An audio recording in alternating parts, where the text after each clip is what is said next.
Pour la dernière partie, après cette petite coupure, je reviendrai uniquement sur la prise de conscience du peuple qui s'aperçoit ô combien la mission de Moshe Rabbeinu était une mission divine. Au moment où le peuple d'Israël, d'ailleurs, finit par accepter cette idée, par être un réceptacle à ce beau message que veut leur transmettre Moshe Rabbeinu, le test du bâton est effectué.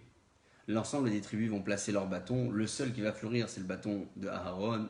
Il va fleurir par ses shekedim, ses amandes. Les amandes qui, selon le Rav Hirsch, représentent aussi la shkida. La shkida, c'est l'assiduité, la rapidité. C'est l'arbre d'ailleurs qui fleurit et qui donne ses fruits avant tous. C'est l'arbre qui symbolise la tribu de Lévi, qui est la première à agir, qui est celle qui a répondu la première lorsque Dieu a demandé Mil Hashem Elai, Moshe, pour Akadosh Baruch Hu.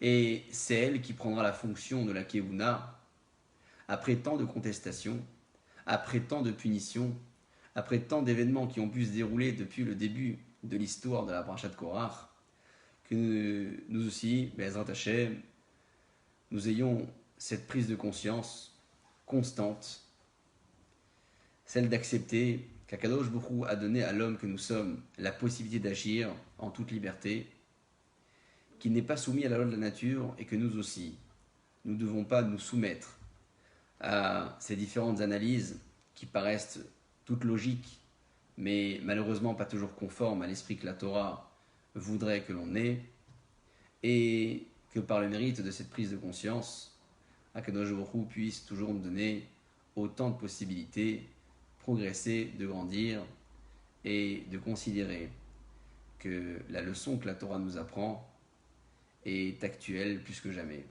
Baruch Adonai Le'olam, Amen ve'Amen, Shabbat Shalom.